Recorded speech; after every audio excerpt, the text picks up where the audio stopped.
Fatigue isn't failure. It's a signal, one that lies to you long before your body ever reaches its limit. The truth is, the brain gives up first. In the science of performance, fatigue isn't just about muscles running out of energy. It's about the mind running out of belief. Inside every elite soldier, athlete, and operator exists a constant negotiation between biology and will. The body wants to continue. The heart still pumps. The lungs still move air. The muscles still contract. But the brain whispers enough. This conflict is what separates the average from the exceptional. In exercise physiology, this concept is known as the central governor theory. It suggests that the brain acts as a regulator, a governor that limits physical output to protect the body from potential harm. When you feel exhaustion, it isn't because your muscles are finished. It's because your mind has calculated the risk of continuing as too high. It's a safeguard, but one that also limits growth. To understand fatigue, you have to understand control. When effort increases, the brain begins to alter neurotransmitters like dopamine and serotonin, chemicals that influence motivation, mood, and perceived exertion. As dopamine drops, the feeling of effort rises. It's not that your legs stop working, it's that your brain perceives the task as harder, even though your physical capacity remains the same. This is why the strongest individuals don't always have the biggest muscles. They have the most refined relationship with discomfort. They've trained their brain to question that signal, to pause before obeying the order to quit. Every cold exposure, every brutal workout, every sleepless mission teaches the nervous system a new language. Pain is not danger. Effort is not exhaustion. From a physiological standpoint, fatigue begins when adenosine triphosphate, ATP, the body's main energy currency, is depleted in working muscles. But even before that point, the brain begins to anticipate depletion.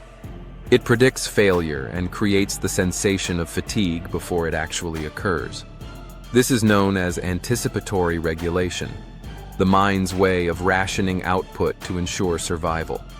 Elite performers override this predictive mechanism through exposure and experience. By repeatedly pushing into the discomfort zone, the brain recalibrates its model of safety.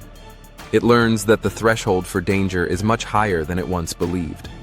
Over time, what was once unbearable becomes manageable, not because the body changed overnight, but because the brain stopped intervening too soon.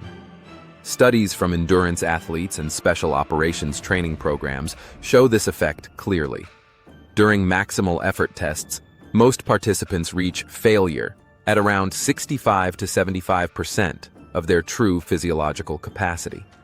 But when motivated, challenged, or under competition, they exceed that mark easily. The limiting factor isn't the muscle, it's perception. Neuroscientists refer to this as RPE, rate of perceived exertion. It's not a measure of energy, it's a measure of belief. Your RPE dictates how much effort you think you're giving, and that perception alone can influence real physiological output. When the mind believes it's capable of more, the body follows. This is why mental training is not separate from physical training. It's the amplifier. Visualization, breathing control, and self-talk are not just psychological tricks.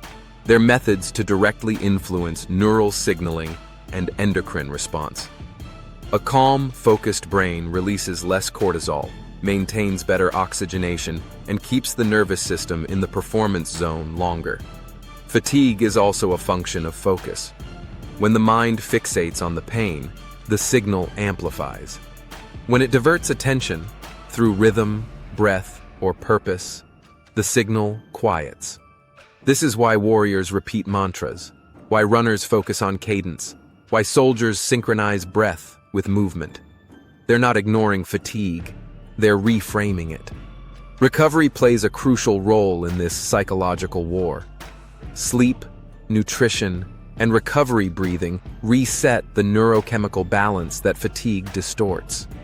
Without proper recovery, the nervous system remains in a heightened stress state, and what used to be manageable effort suddenly feels impossible. Resilience requires both pressure and pause. In the lab, researchers measure brain activity during prolonged effort and find that the prefrontal cortex, responsible for logic and focus, gradually loses dominance as fatigue grows. The limbic system, tied to emotion and instinct, begins to take over. That's when irritation, frustration, and self-doubt creep in. Training under controlled adversity strengthens the prefrontal cortex's hold, keeping thought above emotion, logic above panic. In the field, this translates to clarity under chaos. The elite stay composed not because they feel less fatigue, but because they've learned to process it differently. The signal comes, but they interpret it not as a command to stop, but as a marker of progress. This mindset is what scientists call perceptual resilience, the brain's ability to maintain motivation even as effort increases. It's not the elimination of fatigue, it's the mastery of it. Every time you think you've hit your limit, realize this: your body still has more to give. The burning, the shaking, the exhaustion, they are not full stops, they are thresholds. Beyond them lies adaptation, growth, and power that most will never touch because they never question the signal. Fatigue is not a wall, it's a mirror. It reflects back your relationship with struggle. The weak turn away.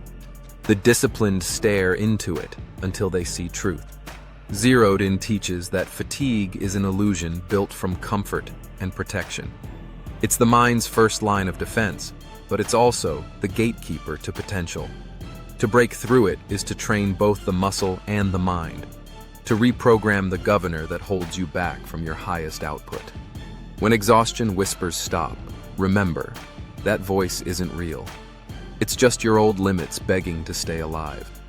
Keep going, because the body will follow the mind, always.